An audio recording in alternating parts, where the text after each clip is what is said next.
Приветствую вас, уважаемые зрители. Я Влад Давыдов и корреспонденты Якутии-24. Сейчас подведем итоги дня. Смотрите сегодня. Стимул вырос. Выплаты по земскому доктору и фельдшеру увеличатся в 2 раза. На какие цели, например, планируют потратить 2 миллиона рублей врачи, приезжающие в село? Новые серьги-чипы для буренки. В Якутске показали процедуру маркирования коров. Как и для чего действует эта технология? Что для одних праздники, для других нагрузки. Готова ли якутская ТЭЦ к бесперебойной работе во время новогодних праздников? Что для этого делается и что предстоит? Год патриотизма. В Якутии стало известно то, под каким знаком пройдет 2020 год. Указ подписан. «Бабий бунт» опереттой под этим названием Ленск отметил год театра. Как публика встретила постановку?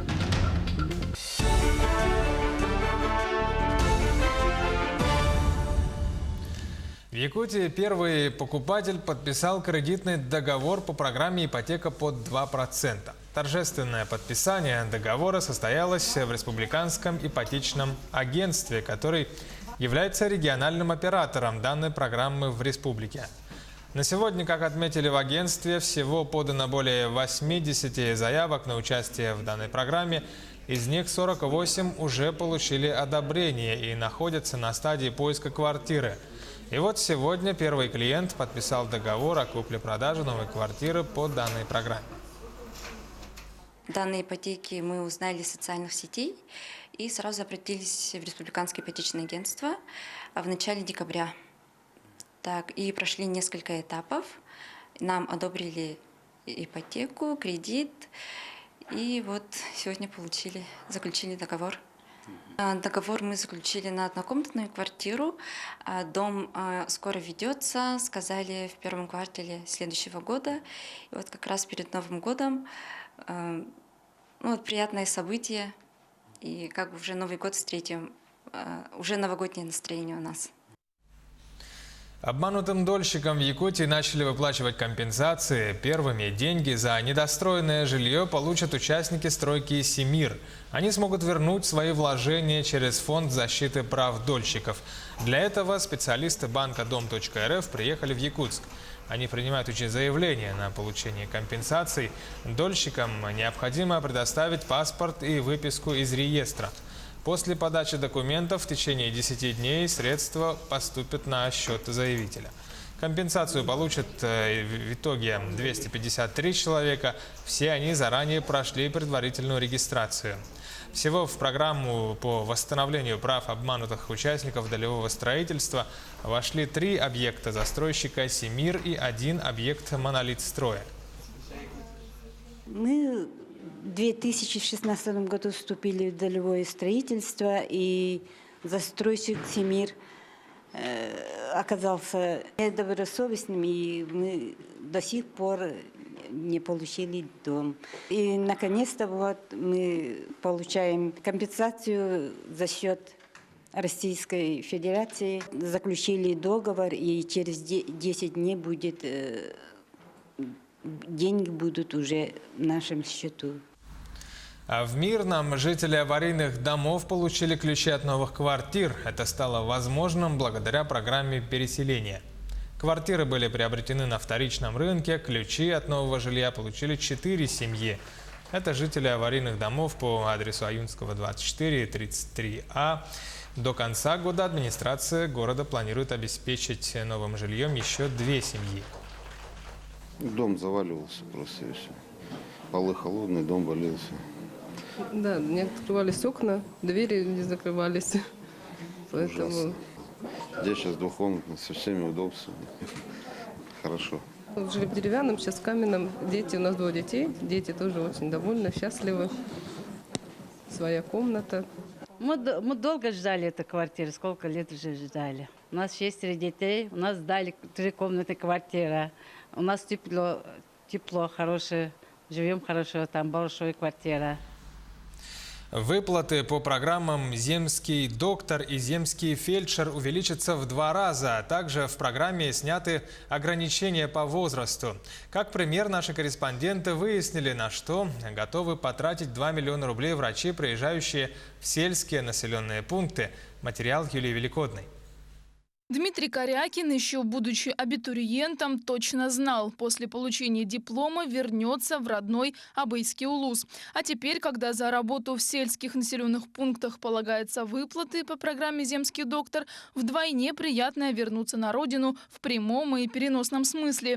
Теперь врачи получат не 1, а 2 миллиона за 5 лет работы на селе. На квартиру, в ипотеку, например, первый вклад сделать значительный. После 5 лет, после окончания программы работы, я планирую дальше обратно приехать и поступить в ординатуру уже по узкой специальности. Но это в мечтах.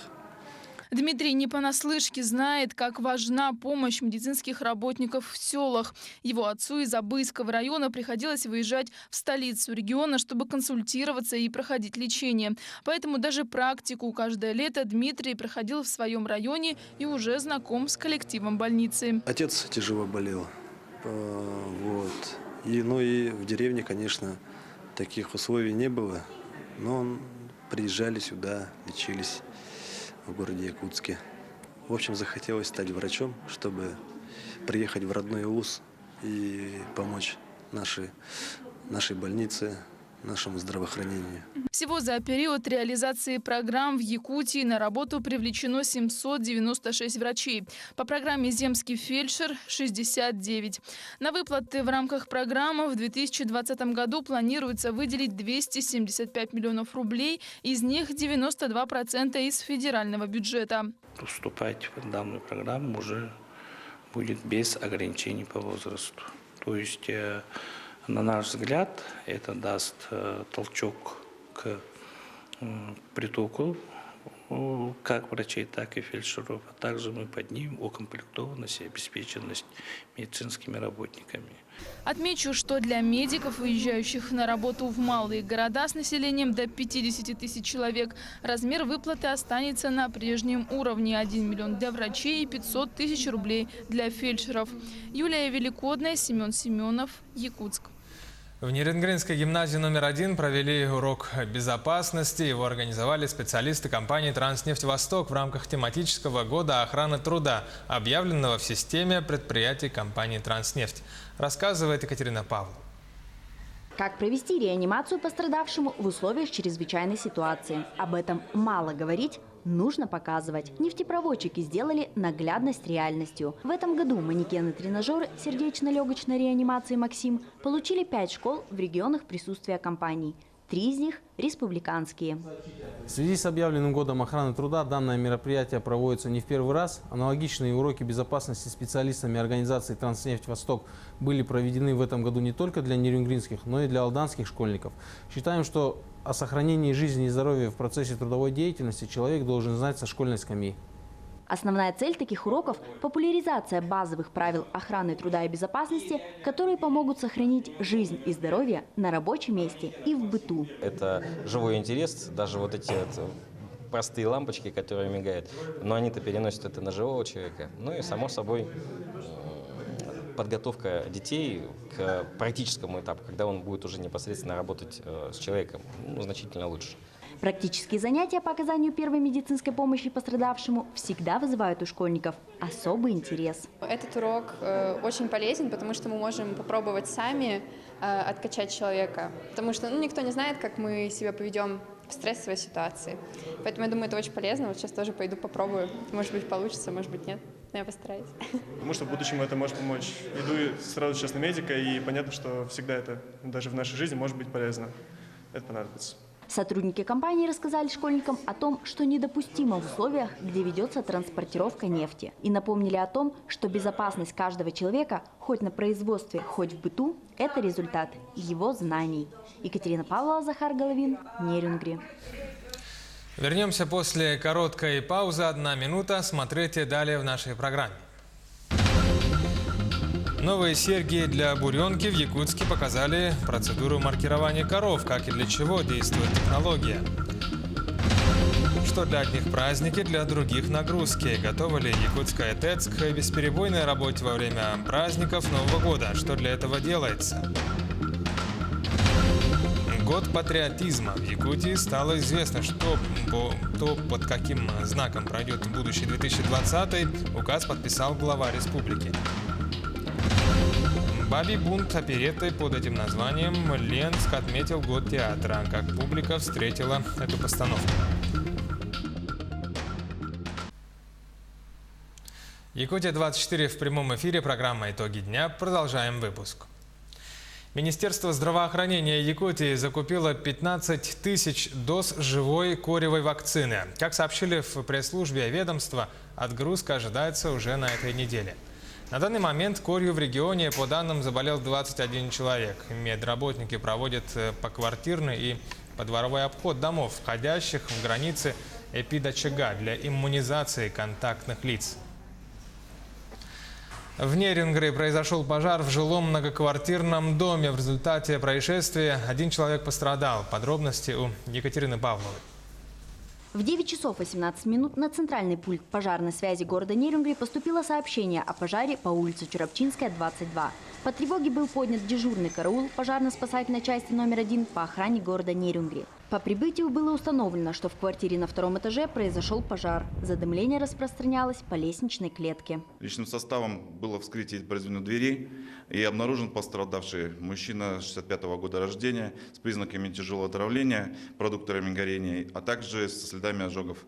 Был передан работникам скорой медицинской помощи.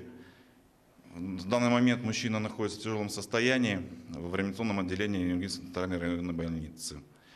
По результатам пожара огнем повреждены домашние вещи и мебель на площади 4 метра квадратных. Пожар потушен на начальной стадии. Ирина Скрипелева находилась в этот момент в гостях у родителей. Ее мама почувствовала запах дыма. Выглянув в окно, Ирина увидела пожарную машину, выдвигающую лестницу ко 2-му этажу. Сосед позвонил, сказал, что над вами горит. Мы вроде как не знаем, что делать, выключить, не выключить. Ну, решили, что обесточат же дом, если начнут заливать. Потом решила я подняться, узнать, если поливают, то, может, выключить нам самим или что, как-то беспокоимся же мы все равно. Ну и все, я поднялась, и там пострадавший. Быстро спустилась домой, зарядила капельницу и побежала оказывать первую помощь, пока скорая. Ну, там начали вызывать, конечно, там все ребята молодцы, оперативно все сработали. Очень даже молодцы. По предварительным данным, причиной пожара могло стать неосторожное обращение с огнем. Ведется расследование. Екатерина Павлова, Вадим Барашков, Нерюнгри.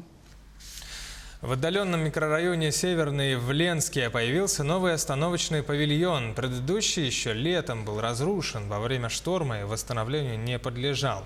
Жители не единожды обращались в администрацию с просьбой установить закрытую остановку, так как в Северном большой пассажиропоток. Это один из самых густонаселенных микрорайонов города Ленска. Городские власти решили не ждать утверждения бюджета следующего года и окончания зимы, а уже сейчас изыскали возможность для того, чтобы жителям было комфортно ожидать маршрутный транспорт в зимние холода. На сегодня этот павильон установлен, и в теплый период там будет небольшое благоустройство в виде установки плиты бетонной, чтобы там грязь нет, потому что устанавливать бетонную плиту вот в зимний период, ну там технически невозможно. Люди жаловались, наверное, да, обращались? Да, было большое количество обращений граждан с микрорайона Северного, и вот в результате проведенной работы все-таки этот вопрос был закрыт. Готова ли якутская ТЭЦ к бесперебойной работе во время новогодних праздников? Какие провели работы и кто отвечает за тепло в наших с вами домах? Репортаж Дмитрия Тымырова. Якутскую ТЭЦ по праву можно назвать сердцем столицы. На сегодня это самый крупный теплоисточник города Якутска. Сегодня здесь располагается 3 паровых и 5 водогрейных. Сейчас мы находимся в одном из центральных блоков Якутской ТЭЦ. Этот блок называется цех водогрева. Именно здесь установлены 4 котла, где только за час проходит более 1000 кубов воды, которые потом поступают в городские сети и далее уже поступают в многоквартирные дома. На Якутской ТЭЦ из 5 установленных водогрейных котлов в настоящее время в работе 2. В случае понижения температуры наружного воздуха в работу будут включаться еще дополнительные котлы. Резерв у нас достаточный для того, чтобы пройти новогодние праздники без проблем. За температурой котла здесь следят операторы, которые все это контролируют через аппаратную станцию. Ну, здесь мы следим за параметрами, смотрим за режимом, чтобы было в городе у нас тепло. Котлы у нас полностью автоматизированные. Мы котлы разжигаем сейчас с помощью мышки. Машинисты водогрейных котлов задание получают от диспетчеров, которые сидят в другом здании. Именно они получают сводку температуры наружного воздуха от соответствующих учреждений, а также аварийные сводки от управляющих компаний. Температурный режим Якутской ТЭЦ тепловых сетей мы поддерживаем согласно графика, температурного графика. Якутская ТЭЦ на основании параметров, которые предоставляет нам служба гидрометцентра. Дают нам параметры 4 раза в сутки. Значит, на основании их у нас поддерживается график. Отклонений у нас не может быть. То есть строго все на основании их данных мы поддерживаем температурный режим. Поэтому во время новогодних праздников никто не останется без тепла. В этом уверены работники ТЭЦ. Ведь во время новогодних каникул специалисты здесь будут дежурить 24 часа в сутки, чтобы жители города в эти дни отдохнули с комфортом, в тепле и в уюте. Отметим, на сегодня Якутская ТЭЦ подает тепло порядка 2500 домам столицы и обслуживает более 370 километров тепловых сетей города. Дмитрий Тымыров, Григорий Николаев, Якутск. В Якутске прошло первое показательное маркирование коров. Процедуру провели представители региональной агросистемы путем прикрепления к животному ушной бирки. О подробностях технологического бума в сельском хозяйстве в сюжете Саргалана Неустроев. Проект автоматизированной системы учета и регистрации животных работает уже 4 года. За это время процедуру маркирования массово прошли уже 20 регионов России. Однако в Якутию эта технология дошла только сегодня. Как признаются местные ветеринары, теперь их работа станет намного легче. Просто это когда чипируют животных, да, и присваивают идентификационные номера. Просто облегчение в том, что вот подводишь сканер к животному, да, и там уже видно, когда была вакцинация. То есть листать не надо, и где-то в компьютере искать не надо. Все в одном месте. Однако не только это радует ветеринаров. Проблема с контролем популяции бродячих собак уже давно волнует общественность. Теперь с программой идентификации животных маркировать будут и бездомных братьев наших меньших. Увидев бирку на ухе животного, можно будет понять, собака привита и находится под контролем окружной администрации и ветеринаров. Количество безнадзорных животных мы проводим чипирование животных с владельцами. Таким образом мы уже будем знать, сколько у нас в республике безнадзорных именно животных, без владельцев.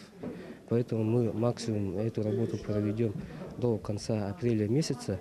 До начала мая уже мы будем точное количество безнадзорных животных уже знать.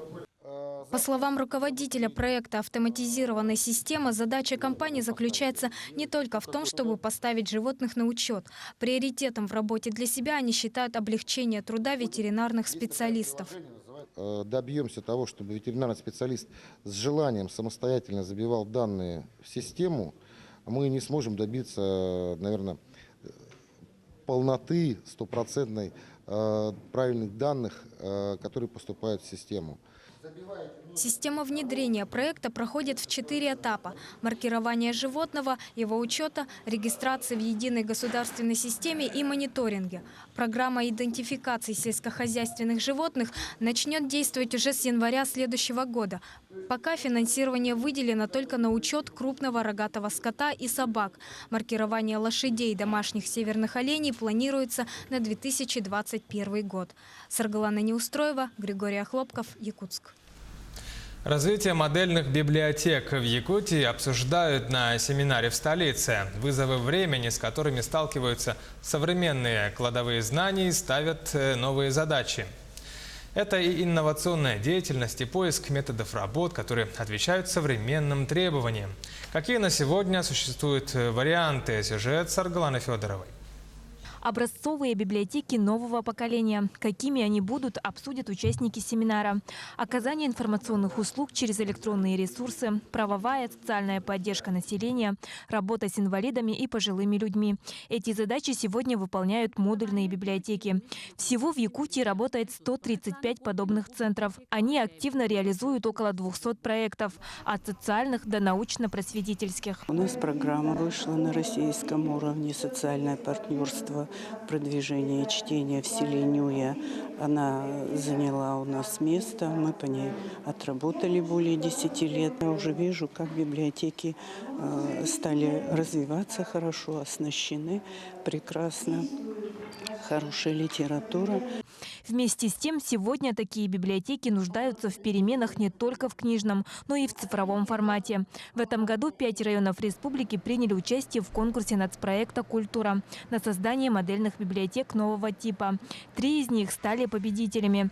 Так, первым центром, переоснащенным в рамках этого нацпроекта, стала библиотека поселка Беркакет Нерюнгринского района. В предстоящем году в модульную превратятся еще 2 библиотеки. Одна в Якутске, другая в поселке Тикси.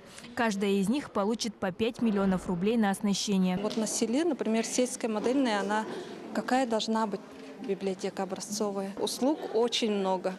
Мы своим пользователям предоставляем и стараемся все предоставить.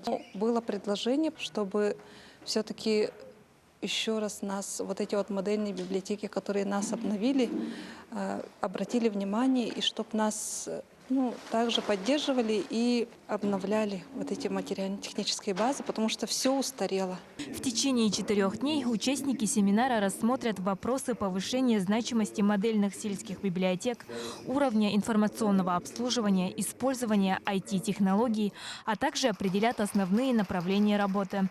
Саргалана Федорова, Григорий Николаев, Якутск. Глава республики Айсен Николаев подписал указ об объявлении 2020 года в республике годом патриотизма. Цитата из указа: «В целях укрепления духовно-нравственных основ государства, гражданской солидарности, формирования у граждан чувства гордости за исторические и современные достижения страны, уважения к культуре, традициям и истории Отечества, во знаменование 75-летия Победы в Великой Отечественной войне постановляю провести в 2020 году в Республике Саха-Якутия год патриотизма», говорится в тексте документа. Ленск отметил год театра музыкальным спектаклем. Всего за 3 месяца самодеятельные артисты поставили оперетту «Бабий бунт» по мотивам донских казаков Михаила Шолохова. Публика тепло встретила эту постановку о премьере. Роман Токмаков. Провинциальный ленский зритель не избалован театральными постановками, тем более опереттой. Это сложные сценические жанры. Синтез действия, слова, музыки и хореографии. Удивительно, что за такую непростую постановку взялись самодеятельные артисты. Мы заглянули за кулисы, чтобы с ними познакомиться. Спели, станцевали и попробовали свои актерские навыки. А рабочая молодежь и работники культуры более 3 месяцев готовили постановку пьесы «Бабий бунт» по мотивам донских рассказов Михаила Шолохова. В спектакле задействовано 10 самодеятельных артистов. Разница в возрасте самого юного и зрелого участников более 40 лет. От этого все действия на сцене смотрелись естественно и гармонично. Казачий хутор, казаки баловались первачом, бабы справляли домашние дела, и вдруг бабий бунт. Настя наша, ее такие золотая, скоро мы на хуторе свой женсовет доведем. В казачьем ансамбле со своей Любашей выступали. Светлана Петровна нас пригласила, не хотите ли поучаствовать, но это было еще летом.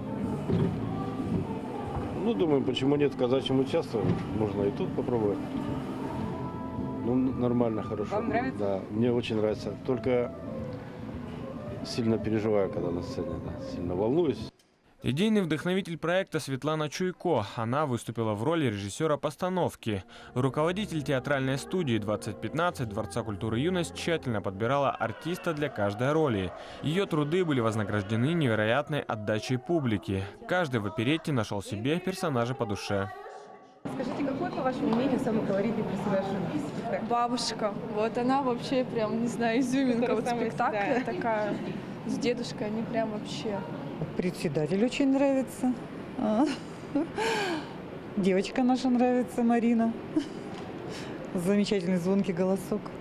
Прекрасно поет. Мне нравятся все. Но я смотрю второй спектакль этого режиссера. Но я считаю, что она на правильном пути. Поэтому пусть она ставит, а мы будем ее смотреть и радоваться. Над реализацией проекта все поработали на славу, от режиссера спектакля до плотников, сделавших декорации. Всего около 30 человек. Зрители по достоинству оценили работу всех участников. Ленск отметил год театра яркой музыкальной постановкой и теперь ждет новых спектаклей, где раскроется весь творческий потенциал земляков. Роман Токмаков, Олег Соснин, Анатолий Гуськов. Телеканал «Алмазный край». Второй день международных соревнований по лыжным гонкам в Южной Корее продолжился гонками свободным стилем. Наши лыжники продолжают радовать своими яркими выступлениями. Среди женщин на дистанции 5 километров свободным стилем Анастасия Дубова уверенно выиграла с результатом 14 минут 7 секунд. Среди мужчин на дистанции 10 километров свободным стилем Михаил Соснин с временем 24 минуты 6 секунд завоевал золото. Далее друг по команде Ярослав Котлярчук с полминутным отставанием стал вторым. Таковы итоги дня сегодня. Якутия-24 продолжает работу в прямом эфире. Продолжат коллеги. Всего доброго, будьте в курсе.